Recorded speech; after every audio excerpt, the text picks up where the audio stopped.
Ujú. Está grabando.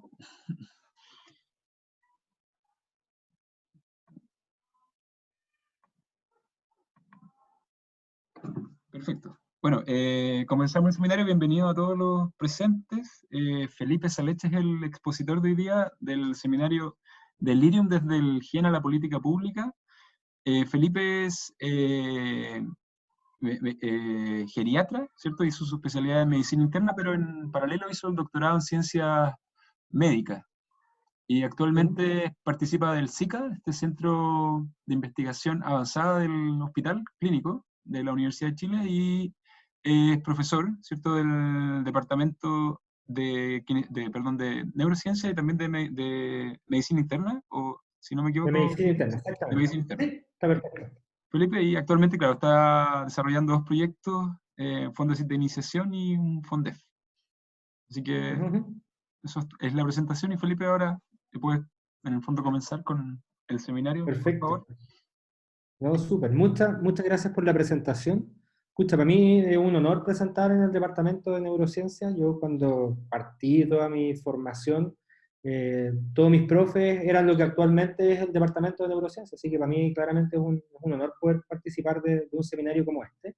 Y además para mí este es un seminario que es entretenido porque yo recuerdo cuando recién llegué a la universidad, yo hice mi pregrado en la Católica, así que llegué a la Chile sin cachar mucho a hacer este programa de doctorado, y llegué al laboratorio de Andrés Cook, con quien después hice mi tesis de doctorado, a buscar una unidad de investigación. Y él como que en su primera entrevista me dijo, pero tú eres médico y te vas a dedicar a la investigación. Pero ¿y qué vaya a hacer? ¿Vaya a hacer ciencia básica? ¿Vaya a hacer clínica? No entiendo mucho esto y ¿dónde vaya a trabajar? ¿Qué vaya a hacer? Me decía. Entonces, una de las cosas que me gusta de este seminario es que de alguna manera, eso fue hace ya 13 años, y de alguna manera creo que esto trae un poco una respuesta de qué es lo que uno puede hacer para trabajar con este tipo de situación. Eh, una de mis líneas de investigación está vinculada al delirium, al estudio del delirium, y es lo que les voy a presentar a continuación. Para quienes no están muy familiarizados con el concepto de delirium, el delirium es un trastorno mental que se caracteriza por un desorden cognitivo que es de instalación aguda. Esa es su principal diferencia con las demencias. Las demencias en general tienen un inicio que es larvado en el tiempo, en cambio el delirium es de instalación agudo, y habitualmente se instala acompañando el desarrollo de alguna otra patología, ya sea un síndrome febril o un cuadro inflamatorio en general. El delirium es bien serio. Cuando yo hice mi pregrado de medicina en los años 2000, a uno le enseñaban que los pacientes hacían delirium y que después se les iba a pasar, pero seguimientos de más largo plazo que les voy a mostrar muestran que no es gratuito tener delirium, que esto tiene secuelas desde el punto de vista cognitivo, de la manera que es bien serio. Es muy costoso para los sistemas de día, para los sistemas sanitarios. Esto se asocia a más días de cuidados intensivos, más días hospitalarios, tener que montar cuidados de salud, y es todavía bien subreconocido en la práctica clínica, y a veces tiene consecuencias que son fatales, de tal manera que hacer toda una campaña en términos de hacer más conocida esta patología y sus consecuencias se torna algo bien relevante. Es interesante esto de que el delirium hoy día no sea parte como del diario hablar de todos los médicos, a pesar de que tiene una larga historia. Esto tenemos descripciones de delirium desde hace 2500, 2400 años atrás.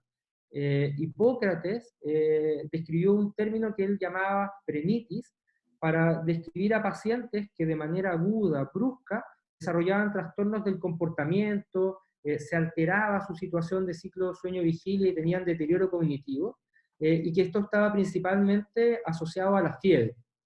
Y de manera muy interesante, él también caracterizó a un grupo de pacientes que desarrollaban un fenotipo que parecía opuesto, donde más bien estaban apagados, pero él también fue capaz de darse cuenta de que eso era un problema cognitivo, solo que estaba en el otro espectro, y también acompañaba a cuadros febriles principalmente. Él también diagnosticó o más bien dio cuenta de que este fenómeno era más bien transitorio en el tiempo, tenía una fase en que era muy evidente y que después tenía a defenderse. De tal manera que hizo una caracterización muy similar a lo que hoy día entendemos por delirio. Después ya en la época de los romanos, Celsus utilizó también, ya comenzó a ocupar la palabra delirium propiamente tal, para caracterizar un cuadro que era similar de un trastorno mental que era agudo, y que acompañaba también desórdenes febriles, pero dado que a los romanos les gustaba más la guerra, él principalmente lo vinculó desarrollado a la cirugía y a los cuadros traumáticos, pacientes que tenían traumatismo cefalocraniano o que tenían grandes fracturas, que en la fase aguda de este cuadro inflamatorio desarrollaban estos trastornos cognitivos. Hoy día el concepto de delirium se trata de un fenotipo de paciente que tiene características. La primera que les decía es que se trata de un desorden cognitivo. Acá lo que está alterado son las funciones cognitivas, cuya instalación es aguda. Vale decir, la descripción clásica que nos hacen los familiares del delirio es: mi papá, doctor, hace 3, 4 días estaba perfecto y ahora no me reconoce, ve cosas que no existen, hace asociaciones de ideas que no son apropiadas. Otra característica del delirio, y que también lo diferencia de las demencias, es que es fluctuante. Los pacientes tienen cierto ritmo durante el día, hay horas en las que se ven muy desorientados, y esto principalmente acompaña la bajada de la luz entre la tarde y la noche, en un término que conocemos como sundowning. Y en las horas en general de la mañana, media tarde, son cuando se ven mejor, más orientados y más activos. Tiene una alteración en la conciencia, en términos de que cuando los pacientes están en su fase más hiperactivos, los pacientes están hiperalerta, están con estados de vigilias exacerbadas, y también cuando cursan con fenotipos más bien como el de letargo que les describía de Hipócrates, los pacientes pueden tener cierto grado como de compromiso de conciencia más bien hacia el estado del sopor. Y la principal alteración cognitiva que tienen estos pacientes es la atención. Así como en las demencias, por ejemplo, las demencias tipo Alzheimer, uno dijera cuál es la capacidad cognitiva que está más alterada y que es la memoria. En el caso de estos pacientes, lo que principalmente está alterado es la atención. De tal manera que, si bien existe una cierta implicación, algunos elementos comunes entre delirium y demencia, son dos entidades que son distintas y que hay que distinguir una de la otra. Muy recientemente se incorporó el delirium dentro de los diagnósticos como CIE-10. Esto es algo que se hizo aproximadamente en los años 2012 más o menos, y ha tenido algunas ediciones hasta ahora. La última, que es la del 2019, esencialmente acá lo que les marco con flechas son los mismos elementos que les decía, que se trata de un trastorno cuyo órgano afectado es principalmente el cerebro, que se manifiesta fenotípicamente por un trastorno que es principalmente confusional y que se debe a una reacción a algo que le está ocurriendo al organismo. Y de hecho, por eso es que el nombre que se le da en CIE-10 es como el delirium secundario a una condición fisiológica conocida. Es como que hay algo que está fuera del cerebro y que gatilla este fenómeno del delirio. El delirium es muy frecuente cuando uno examina a los pacientes de manera sistemática y con herramientas diagnósticas apropiadas. En general, cuando uno ve la población hospitalizada en salas comunes, en salas generales, y uno hace un barrido de todos esos pacientes y ve cuántos de ellos tienen delirium, uno encuentra que entre el 10 y el 30% de la población hospitalizada tiene delirium al momento de hacer este tipo de barridos. Nosotros hicimos un estudio de ese tipo en el J el año 2017 en el contexto de un proyecto FONDEF, y encontramos un 22% de delirium en pacientes hospitalizados en sala en el Hospital Clínico de la Universidad de Chile, que está perfectamente en rango con estos números. Y un poco más arriba les pongo cuál es la prevalencia en unidades de terapias intensivas, donde esto puede llegar al 80%, vale decir, es una cosa extraordinariamente frecuente, y en pacientes conectados a ventilador mecánico es muy relevante, puesto que aumenta los días de exposición a ese tipo de intervención.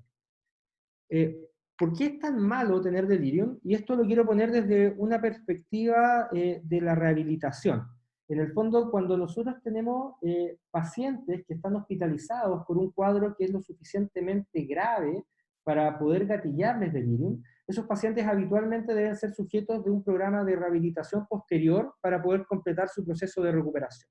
Y algo que vamos a discutir después, el cerebro de las personas adultas mayores es especialmente susceptible para hacer delirium. Uno de los principales factores de riesgo es ser mayor. Y las personas mayores, al estar hospitalizadas con patología aguda, prácticamente en su totalidad requieren de intervenciones de rehabilitación para poder salir adelante del problema por el cual llegaron.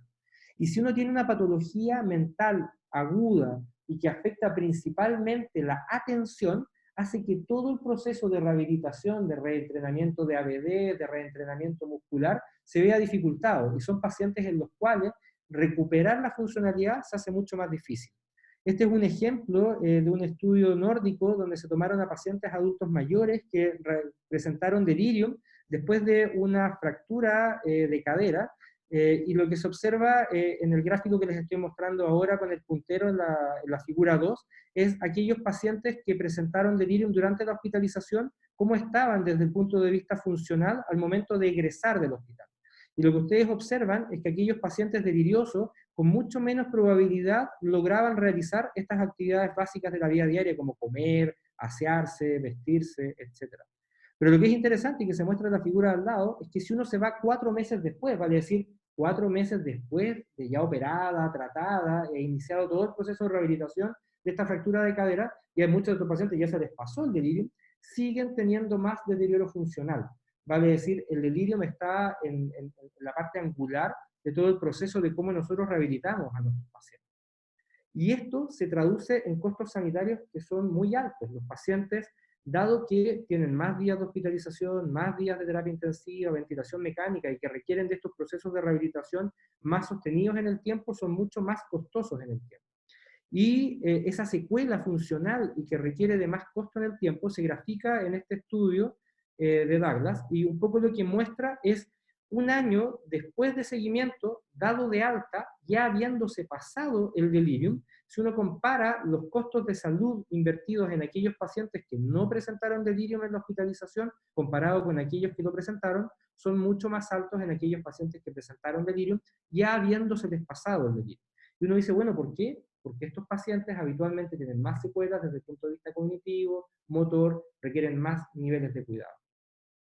El delirium impacta también en la mortalidad. Los pacientes que presentan delirium tienen más tasa de mortalidad que aquellos que no lo presentan. Esto hecho en estudios multivariados donde uno aísla otras variables, como por ejemplo la intensidad de la enfermedad que motivó el delirium, las comorbilidades que puede tener el paciente o la edad que tengan los pacientes, porque obviamente se imaginarán que quienes desarrollan delirium habitualmente son mayores, tienen más comorbilidad y presentan una patología que es más grave. A pesar de aislar por esas variables, aquellos que presentan delirium tienen más probabilidad de morir. Esto está demostrado en muchos estudios a lo largo del mundo, y les traigo este estudio a colación principalmente porque fue hecho en Chile. Esto es un grupo de geriatría de la Universidad Católica que siguió a más de 500 pacientes dados de alta de la red en la Católica. Estos son pacientes del Hospital Clínico de la Católica y de la Posta Central, y que fueron seguidos en el tiempo, y uno encuentra al año cómo se diferencian estas dos curvas de mortalidad, muy similar a lo que se describe en la literatura extranjera. El delirium de alguna manera se transforma también en una especie de marcador de fragilidad de los pacientes, del estado del paciente. ¿Esto qué significa? Aquí muchos me preguntan, cualquier paciente puede desarrollar delirium, y eso depende de dos cosas. Depende del estado basal funcional del cerebro y depende de la magnitud de la lesión o de la injuria que nosotros estamos viendo. Entonces, en aquellos pacientes que son muy jóvenes y que tienen cerebros robustos, uno necesita una gran lesión para poder gatillar el delirio. Entonces, por ejemplo, cuando vemos delirio en pacientes jóvenes, en grandes politraumas, en grandes quemados, en pacientes que tienen cuadros sépticos graves. En el otro extremo, cuando tenemos pacientes adultos mayores que ya tienen algún grado de deterioro cognitivo, de patologías neurodegenerativas, cuyo cerebro es más frágil, la magnitud de la injuria que nosotros necesitamos para gatillar el delirium es mucho menor. Y por eso a uno, en la práctica clínica como geriatra, con frecuencia le toca ver que cuadros como infecciones urinarias menores o alguna infección menor de la piel son suficientes para poder gatillar el delirium. Y esto significa que muchas veces el delirium se transforma en el síntoma cardinal de muchas enfermedades, como una especie como de factor común. Y me pasa muchas veces que me llaman pacientes por teléfono o familiares y me dicen, oiga, mi papá está hablando raro, y uno les dice, tómele un cultivo de orina, y dice, no, pero doctor, no me escuchó, no tiene un problema de orina, está hablando raro, y uno dice, tómele un cultivo de orina, sale positivo, y piensan que uno es mago de cómo adivinó que tenía una infección urinaria. Y en verdad lo que estamos viendo como fenómeno son pequeñas lesiones periféricas que gatillan fenómenos inflamatorios lejos del cerebro, pero que en estos cerebros que son más frágiles son capaces de gatillar una respuesta que lleva al desarrollo de delirio. Como les decía anteriormente, existe una relación muy importante entre la probabilidad de desarrollar delirium y la edad, la cual se hace profundamente más marcada después de los 70 años. Esto también está probado en varias series. Les traje este gráfico a colación porque es probablemente uno de los más claros, pero cuando uno cursa esta barrera de entre los 60 y los 70 años, aumentan rápidamente la tasa o la probabilidad de desarrollar delirium frente a algunos cuadros inflamatorios. Ahora, esto es lejos, lejos lo más interesante desde mi punto de vista, y es que cuando uno dice, bueno, pero ¿qué es lo que le ocurre al cerebro cuando el paciente tiene delirium? Y la verdad es que no lo sabemos. Esta gráfica que les muestro acá y que parece absolutamente loca, no es loco, esto es un estudio que fue publicado por el profesor José Maldonado, quien es un destacado psiquiatra de la Universidad de Stanford, que fue jefe de la Sociedad Americana del Delirium durante muchos años, es un investigador súper destacado, y esa gráfica que yo les mostraba atrás representa de alguna manera todas las distintas categorías de cosas que se han estudiado en relación al delirium, en términos de marcadores inflamatorios, algunos neurotransmisores, cortisol, alteraciones de electrolitos plasmáticos, etc. Y como ustedes pueden ver, hay una gran confusión en el campo, no existe una vía patológica que es común. De hecho, es mucho porque cuando uno habla con el profesor Maldonado, que por lo demás es de Costa Rica, así que habla español perfecto, él defiende mucho su modelo y trata de explicar las gráficas, pero él mismo se enreda cuando trata de explicarlo. Y de hecho, dado que todos le bromeamos por lo complejo, él hizo una versión reeditada el año 2017 y mucho más mejorada, como pueden ver, y ahora claramente se entiende la patología del delirium. Sigue siendo muy, muy complejo esto. Entonces, la verdad es que si uno es estricto y uno trata de decir, bueno, ¿qué es lo que le ocurre al cerebro de los pacientes con delirium? La verdad es que hoy día no lo sabemos, y ahí tenemos un gap muy, muy importante del conocimiento.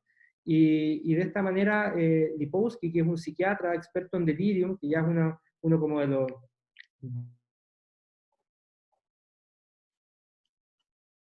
Porque el delirium, a pesar de haber sido descrito hace más de 2500 años, todavía siendo pobremente entendido. ¿Me escuchan bien o no? Porque me apareció un mensajito que decía conexión se inestable. cortó levemente. Y la otra pregunta que aprovecho Ah, de ya. hacerte es si prefieres que te hagan las preguntas al final o te pueden ir Preferiría al final, preguntando. si puede ser, dado que no nos vemos las caras, preferiría al final, si se puede. Si ustedes tienen la Ya, modalidad que las hacen al tiro, no hay problema. ya. Lo otro que ¿Sí? pueden ir escribiendo en el chat, los que quieran ir haciendo las preguntas para que no se olviden y las vamos leyendo después. Ya, sí, lo hacemos De al final. acuerdo. Ujú. Perfecto. Ahora, en este mar de no entender muy bien qué es lo que le ocurre al cerebro cuando los pacientes tienen delirium, si hay algunas cosas que se han ido empezando a dilucidar, diría yo, en los últimos 10, 15 años.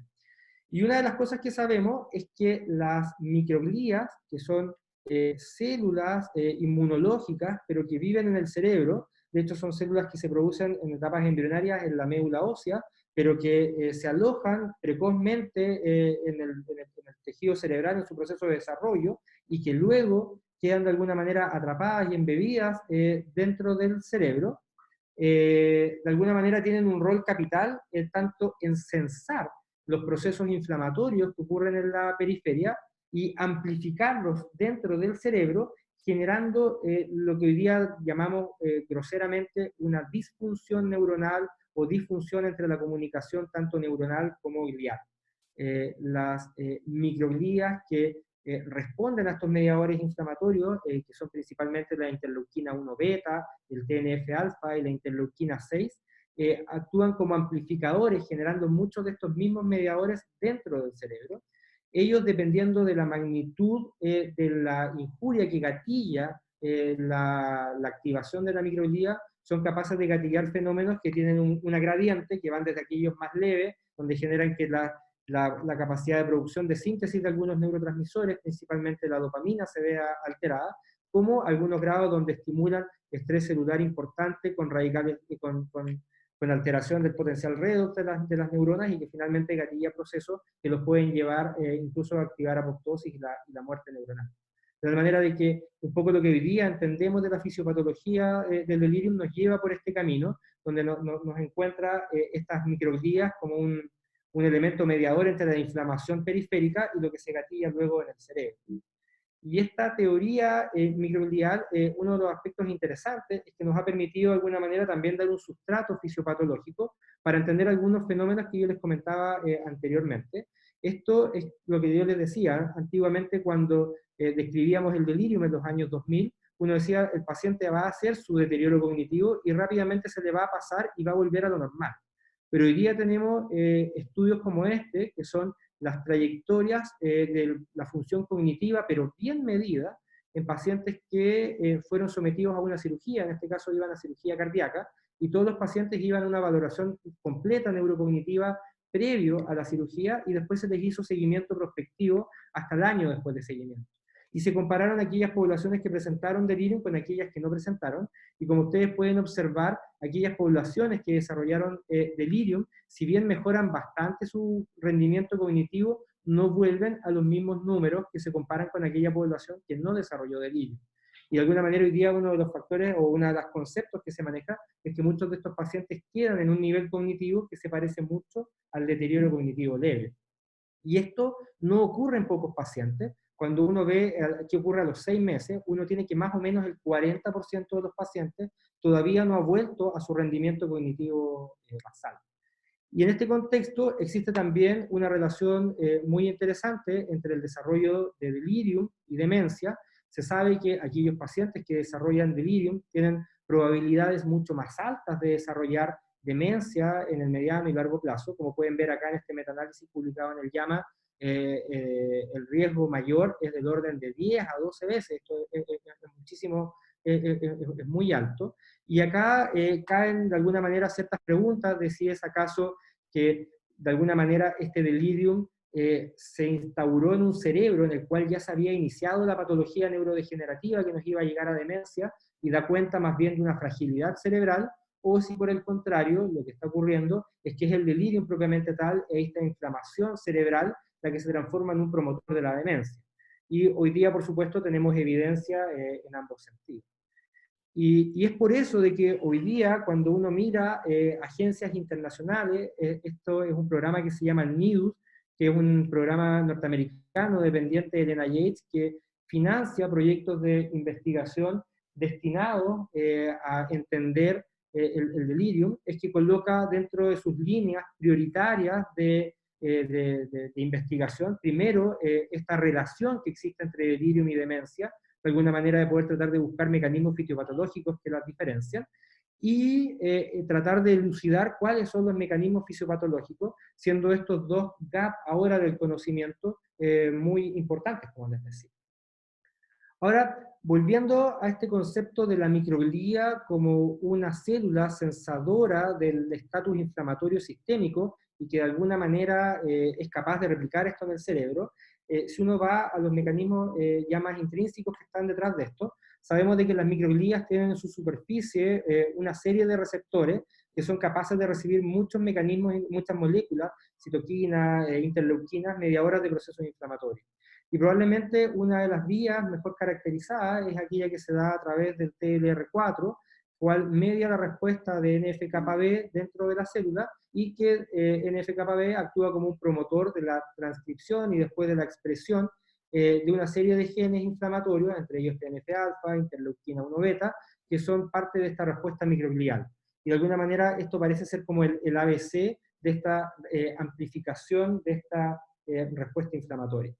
Ahora, uno de los aspectos interesantes es que yo hice mi tesis de doctorado con la doctora Berens, que sigue siendo mi jefa como directora del SICA, y llevamos de alguna manera, me tocó trabajar en líneas de investigación que ha llevado ella durante algún tiempo, estudiando el rol de PARP1. PARP1 es una enzima nuclear que participa del sensado y de los procesos de reparación de daño en el DNA, y en ese contexto nos había tocado, o al menos a mí me había tocado trabajar en algunas de las publicaciones hechas por la profe Berens, en términos de tratar de entender el rol que tiene PARP1 desde ese punto de vista. Sin embargo, se han descrito algunos otros mecanismos asociados a la actividad de PARP1.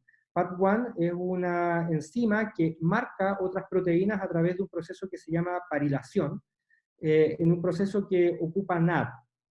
Cuando existe mucho daño o la cantidad de moléculas target a las cuales hay que parilar es muy alta, la tasa de consumo de NAD es muy grande y eso lleva a la célula, esto ocurre tanto en microglías, pero ocurre en otras células también del organismo, a un déficit energético que lleva a la célula a una muerte celular llamada partanatos.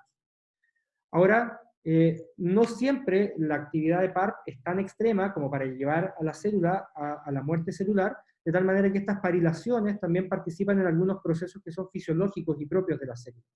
Y una de las cosas que sabemos que es un target de parilación de PARP es la histona H1. Y la histona H1 es responsable en mantener la configuración que protege el promotor al cual, que es target de NF-κB. De tal manera que al haber presencia de la histona H1, la configuración de la cromatina no le permite a NF-κB interactuar con su promotor. En cambio, al haber alteraciones de PARP, cae esta actividad, esta histona, eso despliega la configuración del DNA y le permite a NF-κB efectivamente ejecutar este rol. De tal manera de que ahí, al menos en la literatura, teníamos algunos datos que nos podían hacer intuir de que PARP podía participar en la regulación de esta respuesta inflamatoria microglial. Y efectivamente existen datos publicados en la literatura. Estos son ratones en los cuales se genera un estímulo inflamatorio sistémico mediante la inyección de LPS, que es un componente de la pared celular de los bacilos gram negativos y que genera una respuesta inflamatoria en el organismo. Y lo que se observa en el primer panel que les muestro acá con el gráfico es que cuando uno inyecta LPS, la expresión de PARP, estos en el hipocampo de ratones expuestos a LPS, aumenta. Y lo que uno observa es que si uno utiliza inhibidores de la actividad de PARP, uno es capaz de controlar estos niveles de PARP. No está presentado en gráfico, solo como en texto en el artículo. Uno disminuye además los niveles de TNF-alfa y de interleuquina en el tejido hipocampal cuando uno expone estos ratones a inhibidores de la actividad de PARP. Y ellos además desarrollan algunas evaluaciones cognitivas de los animales que son expuestos a LPS. Lo que se observa, por ejemplo, este es un test de inmovilidad, es que aquellos ratones que son expuestos a LPS desarrollan esta mayor letargia y mayor inactividad desde el punto de vista motor. Por otros estudios, no solo por este, sabemos de que el efecto cognitivo de esta inyección de LPS es transitorio, pero lo que es interesante es que el uso de inhibidores de PARP es capaz de inhibir esta letargia gatillada por la actividad de LPS. De tal manera que, por un lado, uno con estos inhibidores de PARP, uno de alguna manera es capaz de frenar la actividad inflamatoria sistémica local en el hipocampo y de alguna manera también evitar esta alteración cognitiva, pero acá medida solamente por este test de inmovilidad. Y eso nos colocó en un foco, al menos a mí, de estudiar si efectivamente estos inhibidores de PARP pudieran tener algún rol y transformarse en un target terapéutico para el estudio del delirio. Considerando que se transforma en un gap interesante de desarrollo de conocimiento, el entender cuáles son los mecanismos fisiopatológicos y, por supuesto, desarrollar nuevas terapias. Y además, desde el punto de vista médico, cuando uno habla de inhibidores de PARP, son una familia de moléculas que son todas de alguna manera sustratos similares a la nicotinamida, que es la vitamina B3, la cual existe ampliamente en el mercado y que se puede utilizar en la práctica clínica. Y además existen algunos inhibidores de PARP de segunda y de tercera generación que actualmente se utilizan y están aprobados en la FDA para el tratamiento de algunas patologías oncológicas. De tal manera que hoy día tenemos disponibles distintas alternativas para poder inhibir PARP.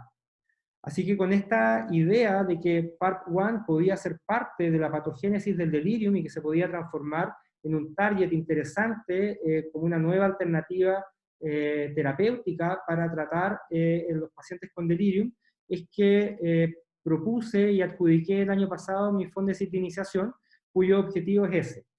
La hipótesis que nosotros planteamos es que PARP1 participa de la patogénesis del delirium, aumentando o propendiendo la activación microglial en respuesta a una injuria sistémica.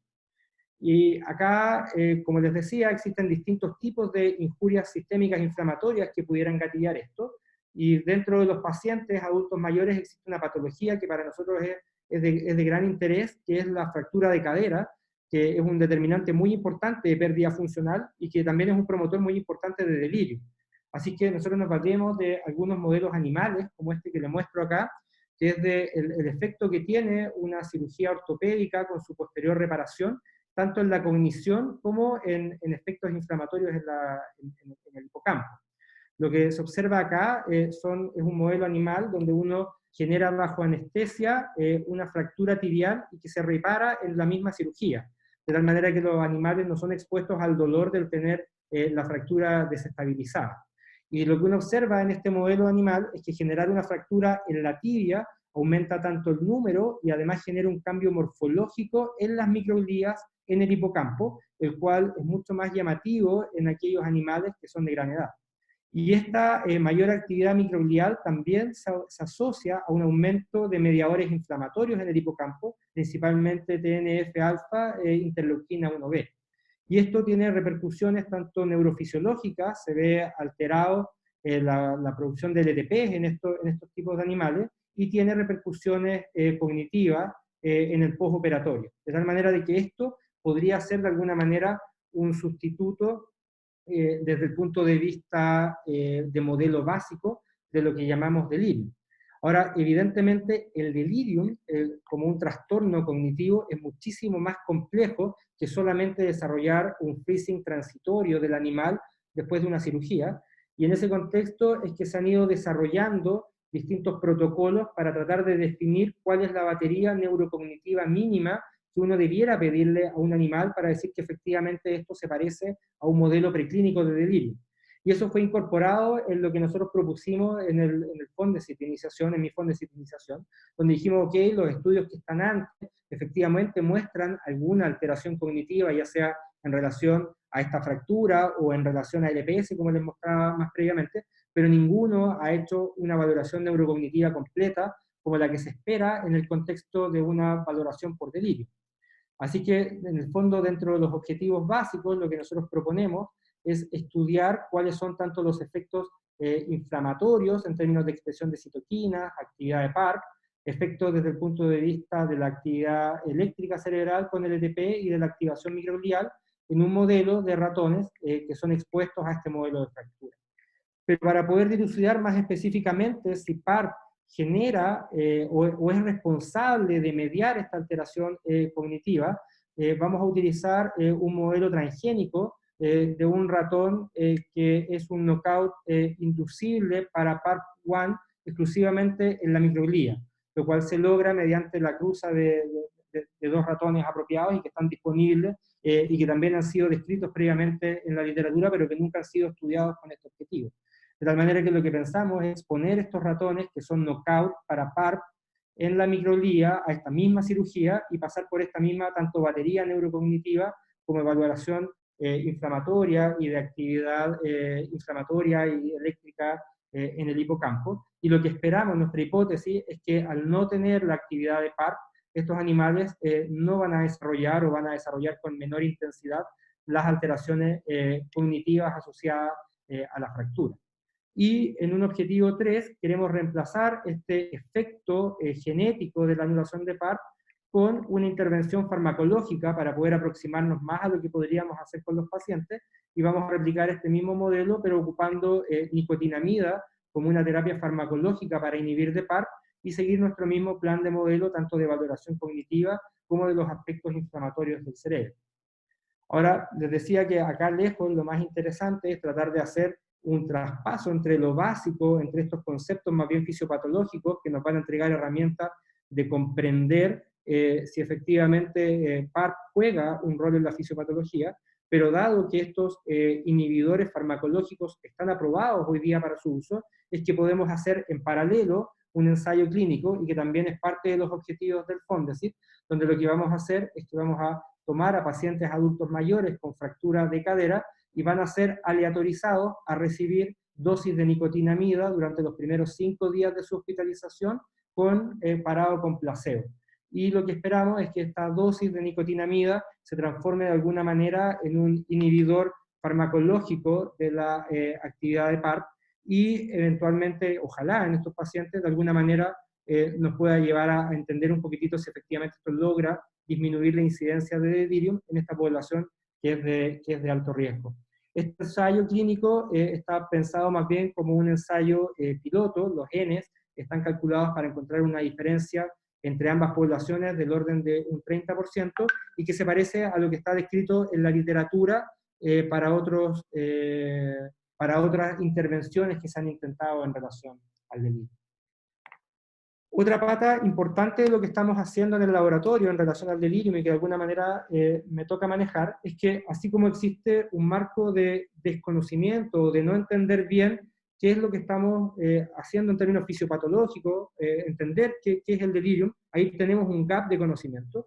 Donde sí tenemos conocimiento muy bien ganado y que sabemos que funcionan las cosas bien, es en relación a las estrategias de prevenir el delirio. Desde fines de los años 90, sabemos de que el delirium se puede prevenir, y sabemos que intervenciones multicomponentes que están basadas en promover, les puedo mostrar después algunos protocolos, pero en estimular cognitivamente a los pacientes hospitalizados, evitar el reposo importante, que los pacientes se hidraten bien, ese tipo de intervenciones multicomponentes es capaz de disminuir de manera importante la incidencia de delirium en adultos mayores hospitalizados. Como les decía, estos protocolos están basados en la orientación, en la estimulación cognitiva, en promover que los pacientes duerman bien durante su hospitalización, hacer que los pacientes se muevan bien, que tengan acceso a sus dispositivos de ayuda sensorial, tanto visual como auditiva, etc. Y existe una serie de evidencia construida desde esos estudios iniciales de los años 90 hasta ahora, que demuestran de que aplicar estas intervenciones multicomponentes previenen el delirio en adultos mayores hospitalizados. Yo me río porque estas revisiones de la Cochrane habitualmente colocan en sus discusiones que no existe evidencia suficiente para poder soportar ninguna conclusión. Sin embargo, aquí, como ustedes pueden ver, cuando uno revisa la revisión de la Cochrane de las intervenciones para prevenir delirio en adultos mayores, existe strong evidence. En el fondo, esto es algo que sabemos y que debería ser buena práctica clínica. De hecho, tanto es así, como les decía, que el delirium tiene tanto impacto en los días de hospitalización y en los procesos de rehabilitación, es que sabemos además que estas intervenciones son costo efectivas. Como se dieron cuenta, dentro del plan de actividad, que es que el paciente se mueva, que tenga acceso a sus lentes, eso no es tecnología de la NASA, es algo que es barato, que en teoría debería ser muy fácil de implementar, de tal manera que los costos de implementación son muy bajos, y los potenciales beneficios, reduciendo un día cama intensivo, un día de ventilación mecánica, reducir un día la hospitalización total, o hacer que los pacientes ingresen con mayor funcionalidad, sin duda tienen impactos en términos de los costos sanitarios muy importantes, y eso ha sido estudiado. Entonces, una excelente pregunta es, bueno, si esto lo sabemos y es tan fácil de implementar, ¿por qué no lo hacemos todos los días? Y es porque aquí existe un problema de implementación. Poder implementar estas medidas requiere que el grupo de trabajo dentro del hospital, médicos, enfermeras, kinesiólogos, terapeutas ocupacionales, fonoaudiólogos, la familia, los propios pacientes y la dinámica trabaje en un orden pro delirio. Y si ustedes ven cuál es nuestra realidad local de hospitales con saturación de cama, donde uno dice, bueno, aquí lo que hay que hacer es orientar temporal y espacialmente al paciente con frecuencia, decirle usted está hospitalizado en el Hospital Clínico de la Universidad de Chile, y hoy día es 30 de abril, hacer eso con frecuencia, y uno va a tratar de buscar al personal y agarra a la enfermera un segundo para decirle, bueno, usted tiene que ir paciente por paciente, diciéndole esto, la enfermera dice, ¿a qué hora? Tengo que revisar los tratamientos de 30 pacientes, tengo que coordinar 8 altas, tengo que mandar a 2 escáneres, eso a mí no me alcanza el tiempo. Y si usted después trata de buscar a una TENS de la sala para tratar de promover lo mismo, dice, tengo que ir a retirar las chatas, tengo que ir a darle comida a los pacientes, no alcanzo, y no hay ninguna coordinación. De tal manera que aquí el gap no está en el conocimiento, sino que está principalmente en la implementación. Y cuando yo me formé como geriatra, a mí me tocó rotar por este hospital en una pasantía en el extranjero, que es un hospital en Australia, que es un hospital que se llama el Hospital de Blacktown, y que es súper chulo porque está recién remodelado, parece que aquí se ve súper bonito el hospital, pero operativamente esto es como haber ido al Hospital Parroquial de San Bernardo. Esto no es ningún hospital sofisticado de Sydney, para nada, pero la gracia que tenía es que había sido recién reconstruido. Y en esta reconstrucción habían generado una unidad geriátrica de Agudo de 80 camas, de hecho era un piso completo del hospital. Y habían instalado estas pantallas que las estaban ocupando esencialmente como televisores, donde los pacientes estaban acostados y ellos podían ver a través de estas pantallas. pero si uno quisiera esas pantallas, en teoría, se podían activar una serie de otras funciones. Como pueden ver, tiene un teléfono al lado que en teoría podría permitir que los pacientes se comunicaran tanto con el personal de salud como con su familia. Las pantallas eran touch, de manera que a lo mejor podían promover algunas otras cosas, y ahí surgió la idea de por qué no ocupar estas pantallas no solamente para que vean televisión, sino ocuparlas con un fin terapéutico. Y es así como el 2016, esto liderado por el doctor Tobar, a mí aquí en este proyecto soy alterno, director alterno, es que postulamos y adjudicamos este proyecto FONDEF de hacer una estimulación cognitiva guiada por software en el adulto mayor hospitalizado, donde lo que propusimos fue generar un software que pudiéramos instalar en tablets y pasárselos a los adultos mayores que estuvieran hospitalizados, y que este software les entregara medidas destinadas a prevenir el delirio. Vale decir que entregara algunas cosas que les facilitara el moverse, el tener acceso a orientación temporoespacial continua, a algunas actividades cognitivas que les permitiera mantener entrenamiento cognitivo durante la hospitalización. Los FONDEF son proyectos que son a 4 años, pero tienen 2 etapas de 2 años.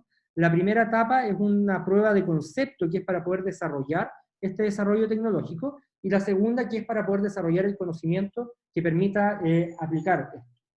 Esto se desarrolló con un equipo multidisciplinario. Como les digo, el director de ese proyecto es Eduardo Tobar, que es intensivista del Hospital Clínico de la Universidad de Chile. Como les decía al principio, el delirium es muy frecuente en pacientes que están hospitalizados en intensivo, de tal manera de que para ellos es de extrema importancia esto. Acá está Juan Velázquez, él es de la Facultad de Ciencias Físicas y Matemáticas de nuestra universidad. Él dirige un centro que se llama el WIC, que nosotros lo operativizamos como los ingenieros, que son nuestra contraparte más bien como tecnológica con la cual nosotros desarrollamos estos proyectos. Y este equipo que se ve acá es un equipo multidisciplinario. Aquí hay terapeutas ocupacionales, biotecnólogos, geriatras, ingenieros programadores, que es el sustrato que uno necesita para poder generar este tipo de dispositivos. De tal manera que esto puso a conversar un equipo de expertos clínicos que conocían el problema con un experto de ingenieros en programación, y ocupamos una metodología iterativa que se llama Scrum, donde nosotros les planteamos nuestros problemas, ellos diseñaban las soluciones, y así progresivamente íbamos trabajando.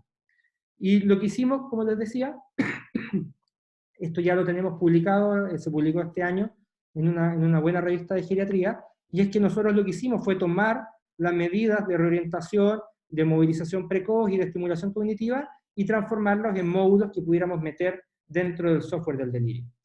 Y esta fue la primera versión que los ingenieros nos entregaron el año 2017, y que a mí me gusta mostrarla porque esto es lo que genera el trabajo multidisciplinario. Cuando ellos nos entregan esto en estricto rigor, si uno hace un checklist, le entrega al paciente la hora, la fecha, el lugar donde está y actividades. Sin embargo, esto que desde el punto de vista ingenieril está perfecto, es incomprensible por una persona mayor. En el fondo, generar una estrategia de tal manera de poder promover la accesibilidad de las personas mayores a las tecnologías es central. De tal manera que este panel de expertos, muy expertos serán, pero parece que fracasan desde el punto de vista de mejorar la accesibilidad, debe ser complementada durante el proceso de desarrollo con el usuario, con la participación del usuario. Y es por eso que en el desarrollo participaron personas mayores en un trabajo conjunto que desarrollamos con el Hospital Clínico de la Chile y el Instituto Nacional de Geriatría, de tal manera que se incorporaron adultos mayores en esta metodología Scrum. Y eso nos permite generar interfaces como esta, que son mucho más amigables para las personas adultos mayores, donde se abusa del contraste, de tal manera poder favorecer la accesibilidad, los tamaños de las letras son más grandes, las iconografías son más fáciles de comprender. Y esto nos permite colocar una serie de actividades cognitivas como las que se ven acá, de tal manera que ahora el paciente mayor, en vez de estar hospitalizado, acostado en la cama, mirando el techo, lo que está haciendo ahora es que durante la hospitalización tiene la posibilidad de hacer entrenamiento cognitivo.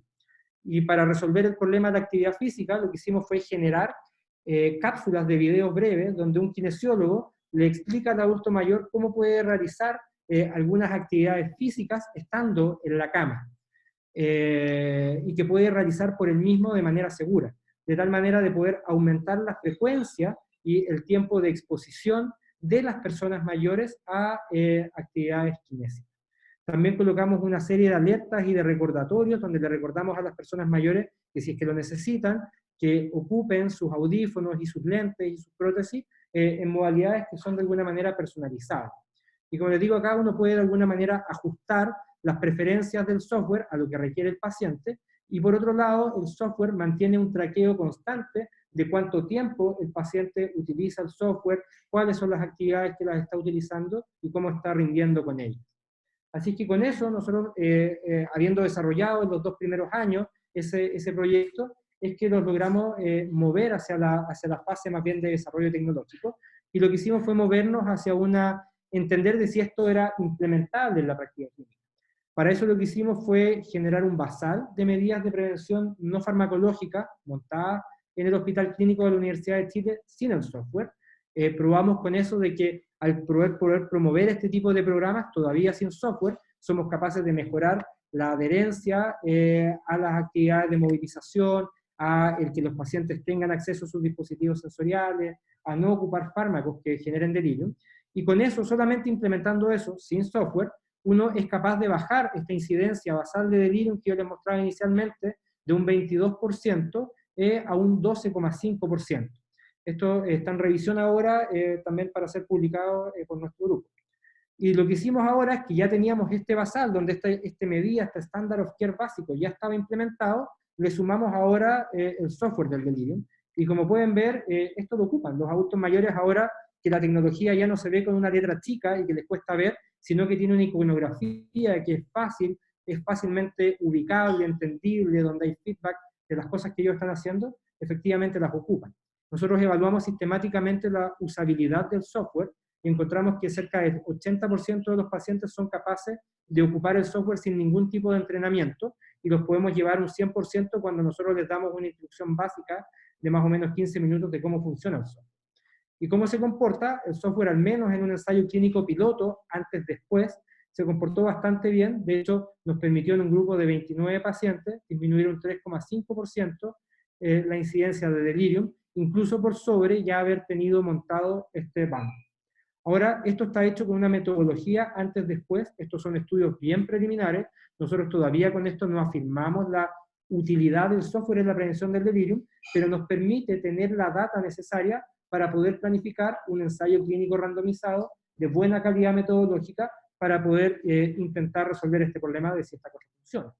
Así que lo que nosotros estamos diseñando es este paquete mediador, donde por un lado están las medidas de prevención del delirium, que ya son conocidas y que están bien descritas en la literatura, y que nosotros la complementamos con el uso de nuestro software para resolver este gap de implementación, para favorecer que estas medidas efectivamente le lleguen a los pacientes mayores hospitalizados.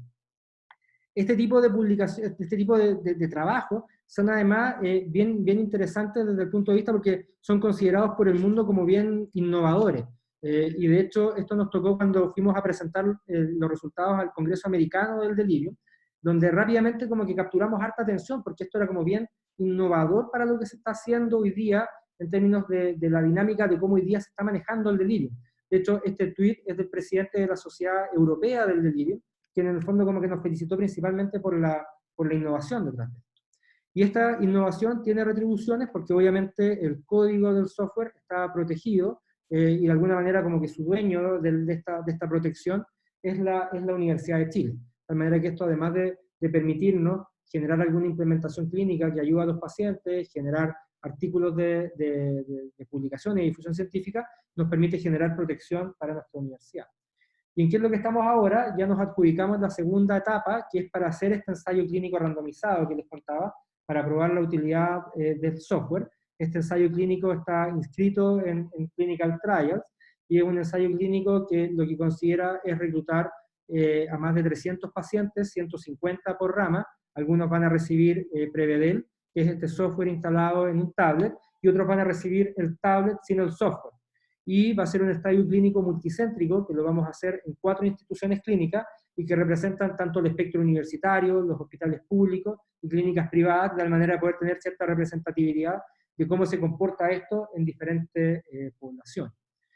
Este tipo de trabajo nos ha permitido generar conocimiento desde la universidad, integrando distintas instituciones, como el WIC, que es este centro alojado en ingeniería, con el SICA, que somos nosotros principalmente entre la facultad y el hospital clínico, involucrando a personas mayores en el proceso de diseño, y que nos permite generar este tipo de productos que ahora utilizamos como plataforma, tanto al Instituto Nacional de Geriatría o al Servicio Nacional del Adulto Mayor, como unos propulsores para catalizadores de que efectivamente este tipo de conocimientos y este tipo de estrategias puedan llegar a los usuarios finales, que son los adultos mayores hospitalizados en los hospitales de nuestro país. De manera que, de alguna manera, esta trayectoria que les he ido mostrando efectivamente nos permite partir desde el conocimiento fisiopatológico del delirium e ir transitando progresivamente hasta poder generar conocimiento que efectivamente genera intervenciones que le llegan a nuestros pacientes. Se ha ido generando en el proceso de este conocimiento una red de investigadores dedicados al delirium súper interesante. Está el profesor Tovar, como les decía, intensivista del Hospital Clínico, tiene actualmente adjudicado, él es el director del proyecto FONDEF de este software del delirium en su segunda etapa, y tiene además andando un FONIS, donde estamos ocupando terapia ocupacional intensiva para prevenir delirium. Trabaja también en el SICA, ya como investigador principal en el SICA, Antonello Pena, que es anestesiólogo y doctor en ciencia. Con él tenemos otro FONIS, que es de prevención del delirium preoperatorio, guiado por terapia ocupacional, y además tiene un FONDEF también dedicado a entender el rol de la electroencefalografía intraoperatoria, y si esto nos podría ayudar a predecir el delirium y a entender también algunos elementos fisiopatológicos. Y en mi caso está el FONDESIT, asociado al estudio de mecanismos moleculares y potenciales nuevos targets terapéuticos del delirium, y mi participación como director alterno del proyecto del Dr. Tovar, de manera que se va generando un núcleo de investigadores con una serie de proyectos de distinto alcance, FONDESIT, FONDES, FONIS, destinados para el estudio. Todo esto alojado principalmente en el SICA, que es este Centro de Investigación Clínica Avanzada, que es este centro translacional que nos permite llevar estos conocimientos más básicos a la práctica clínica. Acá, sin duda, mi agradecimiento a la doctora Berens, que es la directora del SICA, que para mí es un modelo de cómo médicos hacen este paso de lo translacional desde el conocimiento de ciencia básica a la práctica clínica, a Daniela Ponce, que sin ella y toda su ayuda en poder gestionar todos estos proyectos serían inllevables. Bueno, y a todo el equipo de alguna manera del SICA que ha ido como generando toda esta implicación de alguna manera de conocimiento. Y finalmente, de alguna manera, esto me permite volver a la primera diapositiva que les había presentado al principio, que era cuando el CUP me preguntaba, bueno, ¿y qué va a hacer un médico? ¿Va a investigar básico? ¿Va a investigar clínico? ¿Y a dónde se va a insertar? Y probablemente la respuesta es eso, bueno, vamos a hacer un poco de ambas cosas, un poco de básico, un poco de clínico, y nos vamos a insertar en un laboratorio de medicina translacional, donde un grupo de investigadores que tengan esta expertise básico-clínica se puedan desenvolver con sus mayores capacidades. Eso era lo que les quería presentar hoy día. Muchas gracias por su atención. Bueno, muchas gracias, Felipe, por la presentación y por todo el trabajo, está súper interesante. Entonces ahora quisiéramos abrir una ronda de preguntas. Entiendo que había una pregunta en el chat de Juan. No sé si quieren activar ahora su micrófono y ya podemos comenzar el diálogo con Felipe.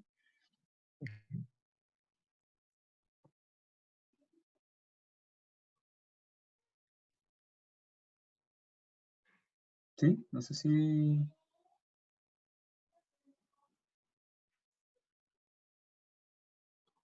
Bueno, mientras se activa la gente los micrófonos y las preguntas. Yo tenía una pregunta, Felipe, en relación a la detección del delirium. En el fondo, lo que mostrabas tú que era prevenible, pero en el fondo, uno podría saber a priori quién tendría más probabilidad de desarrollar el delirium en clínica, o en general hay que apostar por esta como eh, estrategia más global con los pacientes. De acuerdo.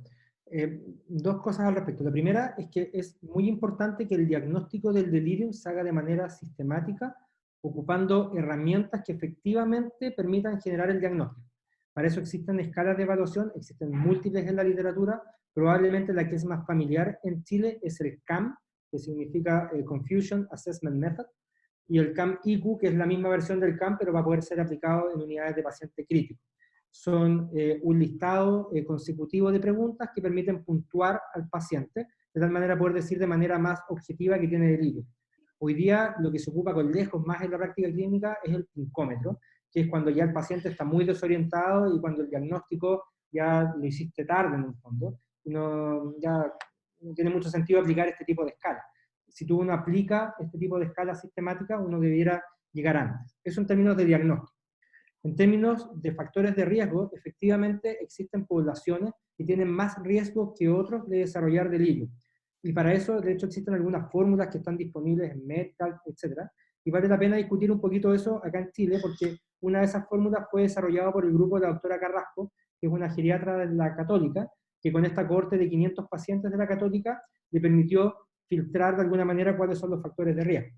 Y la funcionalidad basal de los pacientes es muy determinante como factor de riesgo, y de manera muy interesante la relación Buncrea, que es una estrategia de laboratorio que ocupamos en medicina para estimar la función renal de los pacientes y estimar si están deshidratados, es bien interesante, pero cuando uno revisa la matemática de todos estos modelos, está como parte central de la fórmula, y se repiten algunos modelos que están hechos en Europa, más estos modelos de la doctora Carrasco, participan también. Otros factores de riesgo, de todas maneras, la edad es un factor de riesgo, y la magnitud de la injuria inflamatoria también es muy importante. Cuanto más grande es la injuria inflamatoria, más probable es poder desarrollar delirio. De tal manera que tú en la puerta de la urgencia, si tú ves una persona que es muy mayor, que tiene un poco de deterioro cognitivo y que llega con un cuadro séptico grave, tú, sin mentirle a la familia, podrías aventurar que con un 80-90% de probabilidad esa persona va a desarrollar delirio. Y eso basado en estos datos de modelos de predicción. Gracias. Fabricio tiene varias preguntas. No sé si quiere activar el micrófono, Fabricio. No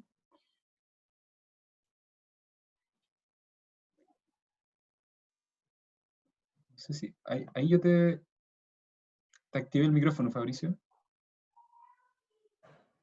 ¿Me escucha, Fabricio? Hola. No, parece que Mientras no. tanto, ¿puedo hacer una pregunta? Sí, por favor. Pero Primero ya, que nada, parece que estaba Gonzalo antes, perdón, para llevar ya un poco pues. el orden. Gonzalo Olivares, Ya. sí, que tenía la mano arriba. Sí. Hola, gracias por la charla. Quería saber en torno a los efectos de esta PARP1, que uno de los blancos es una histona. Y cuando uno habla de histona, habla de un mecanismo que es demasiado global, como para pensar de que es solo el efecto tiene que ver solo con los genes NF-kappa-beta. ¿Qué puedes decir al respecto? Porque finalmente es un target súper general y que tiene otros roles. Sí, absolutamente. A ver, desde el punto de vista del proyecto Fondesit, tuvimos que tomar una decisión en algún momento de qué tan profundo indagar en el mecanismo molecular propiamente tal de esto, y preferimos mantenernos un poco más arriba en términos de entender el rol macro de PARP, en términos de la propagación de la inflamación en el hipocampo, para poder dar espacio a poder llevar a un estudio que nos pueda permitir meter... ¿Puedes dejar de compartir la pantalla para que mejor Claro, tu, por supuesto. para que aparezca más grande? Gracias. Voy. Ya. Creo que sí, ¿o no? Sí.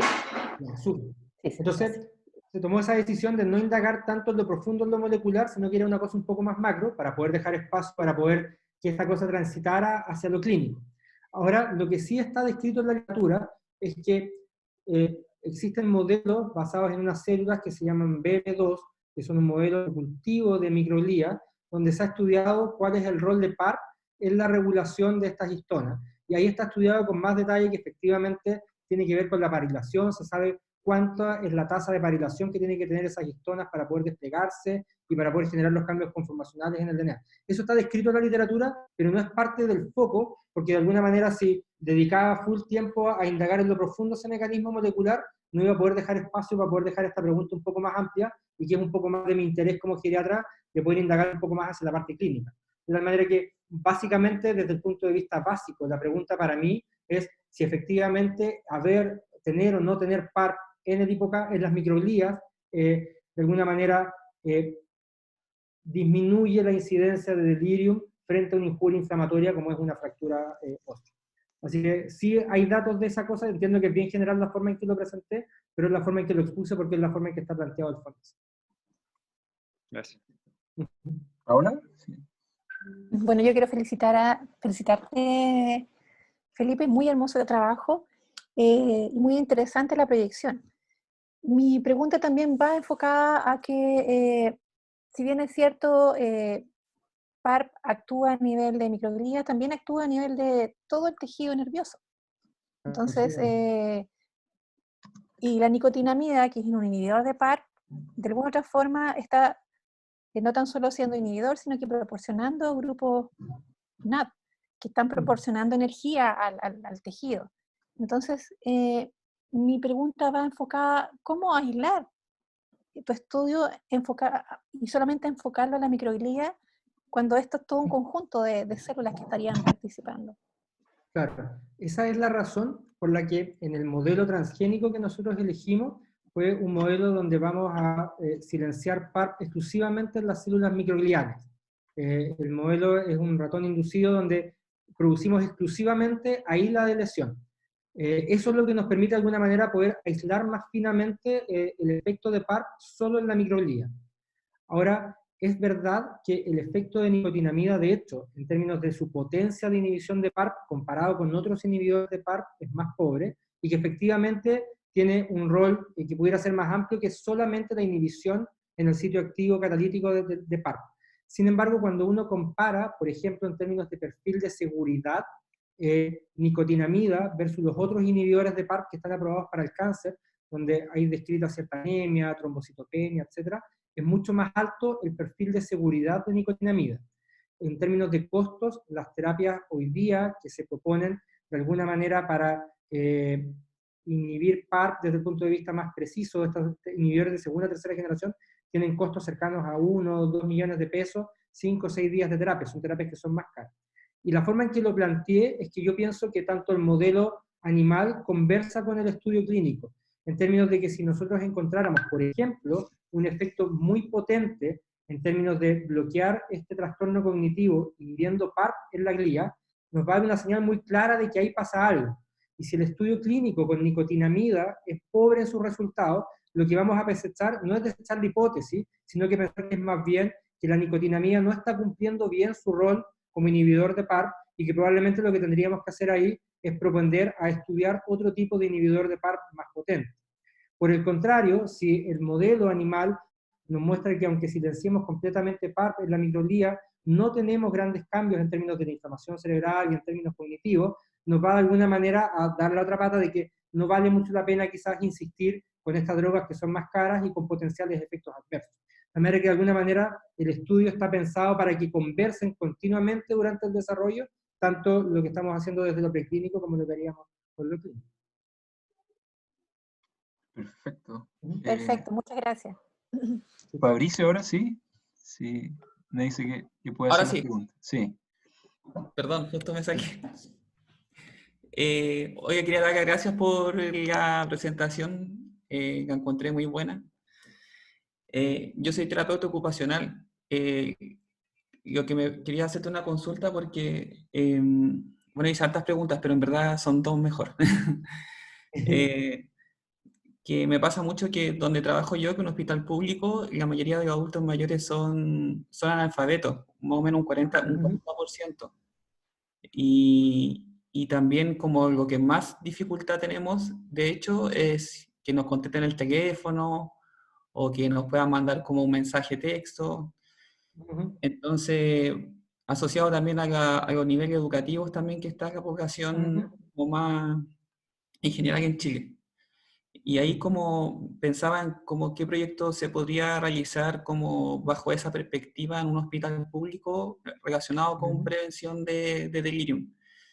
Y otra pregunta era sobre que me ha pasado que bajo la observación como clínica me he dado cuenta que los adultos mayores que hay adultos mayores, si bien son pocos, pero que han presentado largas hospitalizaciones y han tenido bastantes operaciones o procesos inflamatorios.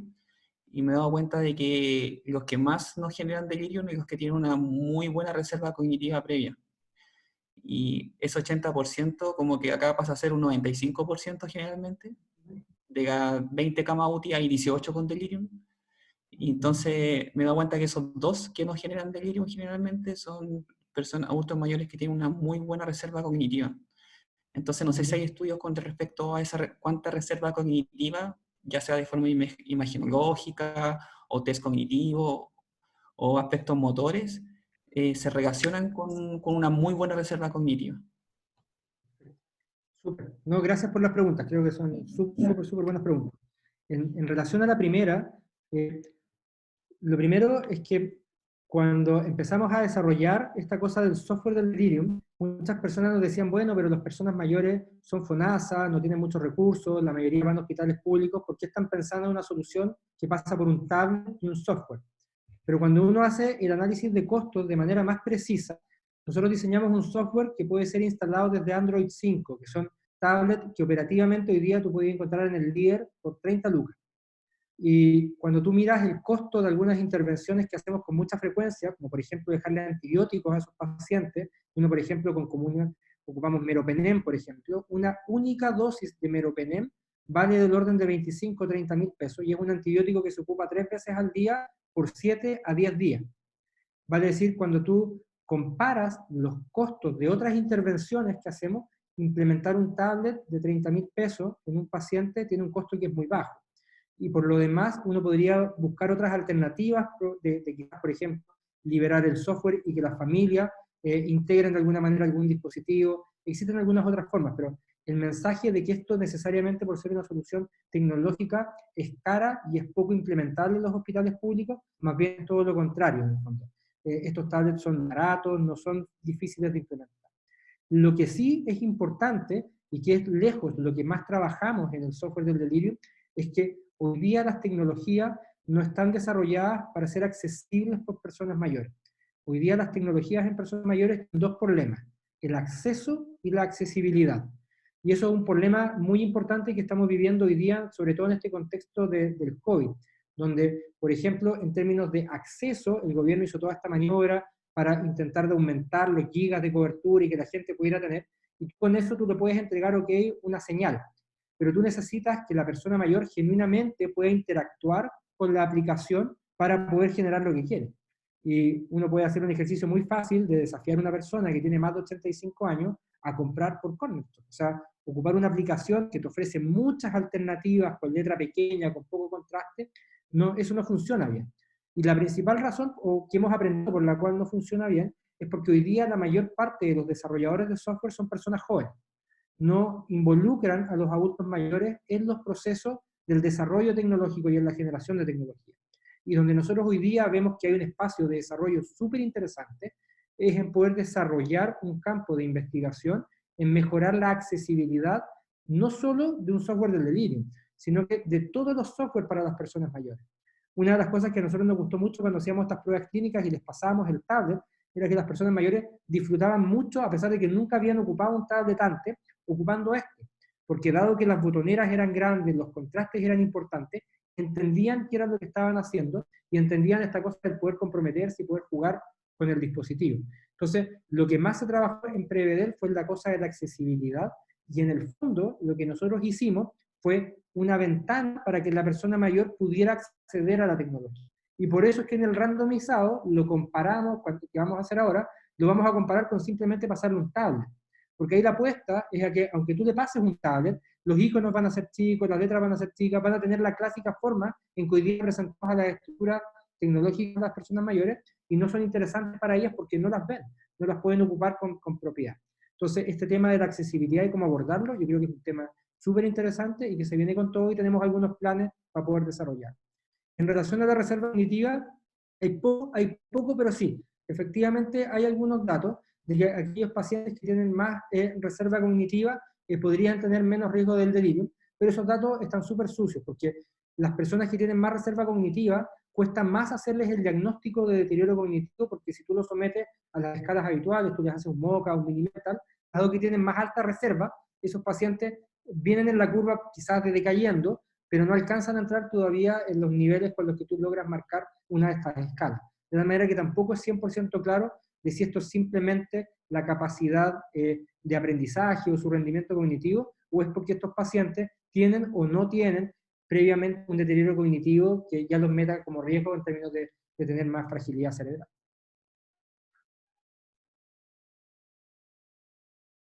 Muchas gracias. No sé si más más preguntas. Gonzalo Olivares, parece, otra vez. Hola Felipe, sí, de nuevo.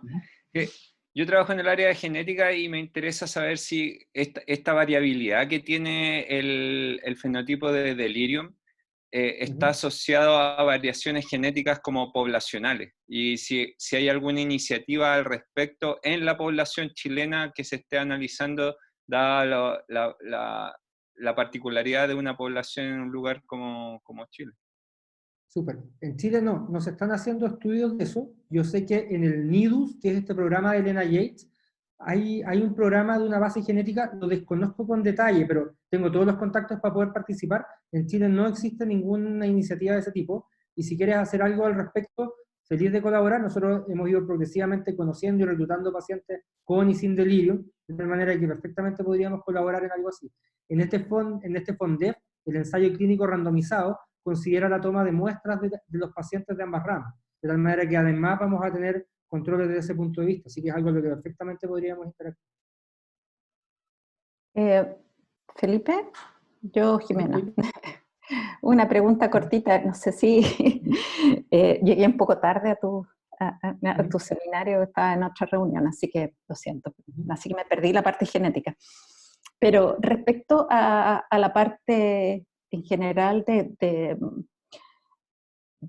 posibilidades de delirio o de frecuencia de delirio en pacientes, ¿hay algún dato respecto a pacientes COVID que han pasado por respirador o qué sé yo? Porque estos están con un alta nivel de inflamación, incluso cerebral. Entonces, pregunto si es que hay algún dato. Sí, hay algunos datos. De hecho, por lo menos de los que tenemos registrados nosotros, han publicado ya 3 artículos al respecto, y lo que se observa son incidencias comparables a otras enfermedades que cursan con distrés respiratorio grave. Lo que se está describiendo son en pacientes ventilados, incidencias que están en el orden del 80 al 90% de los pacientes ventilados.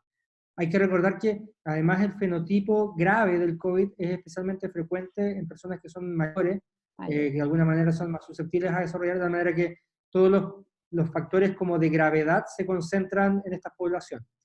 Y si bien no está registrado el dato, a los que nos ha tocado trabajar en intensivo, así en estos pacientes que hacen estas tormentas citoquímicas como las que se describen en el COVID, prácticamente la totalidad hacen delirio. Esos son los que vemos con mucha frecuencia. Así que un poco para responder la pregunta ordenado, sí, están apareciendo los primeros datos de delirium en relación a COVID. Lo que sabemos es que las incidencias se parecen a lo que ya conocíamos de pacientes con distrés graves, que son muy altas, 80, 90% de los pacientes, y que más bien van por esa línea, y que sin duda el hecho de que esto afecta de manera especialmente grave a los mayores, nos va a colocar en un escenario de mucho delirio. Y que a la larga genera un problema, porque cuando uno dice, bueno, implementemos todas estas medidas de prevención con terapeutas, con kinesiólogos, en un contexto de altísima demanda asistencial, no es muy difícil de implementar. O sea, si yo hoy me cuesta poner un terapeuta ocupacional haciendo estimulación cognitiva, la unidad crítica, en un contexto de saturación del sistema, va a ser absolutamente imposible. Y ahí es que en la Sociedad Chilena de Geriatría generamos algunas recomendaciones básicas de cómo poder implementar algunas medidas con pocos recursos y en contexto de pandemia. Entonces, por ejemplo, una de las cosas que recomendamos es que, por ejemplo, para hacer reorientación continua de tiempo y espacio, cada vez que un personal de salud interactúe con el paciente, por ejemplo, va un auxiliar a vaciar la sonda Foley o va la enfermera a pasar un medicamento, aproveche esa intervención para decirle, mire, usted está hospitalizado en tal parte y esto es lo que ocurre. Generamos también una guía de cómo pacientes hospitalizados pueden realizar alguna actividad kinésica en la cama de manera independiente, porque claramente los kinesiólogos van a estar saturados y van a quedar muchos pacientes sin la capacidad de que les podamos entregar esas actividades kinésicas. Generamos un programa que podría ser realizado por los propios pacientes en sus camas con pocas EPP, imaginándonos esta situación de colapso. Ya, muchas gracias. Sí. Oye, súper, no sé si hay más preguntas. Pedro. No, yo no tengo una pregunta.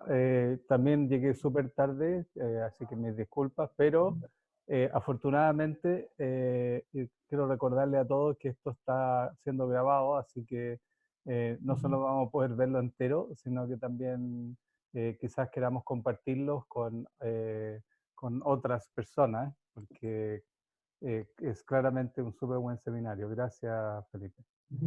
Súper, gracias, muchas gracias. Excelente.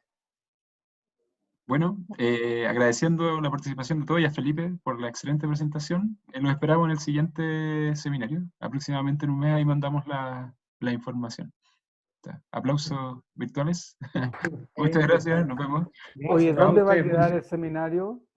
Lo subimos a un canal de YouTube y de ahí probablemente, ahí Pedro, tú nos orientas en las distintas redes pues, del En el departamento. departamento tiene que estar. ¿Sí?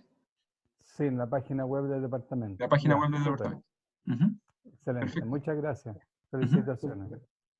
Gracias, muchas gracias. Ujú.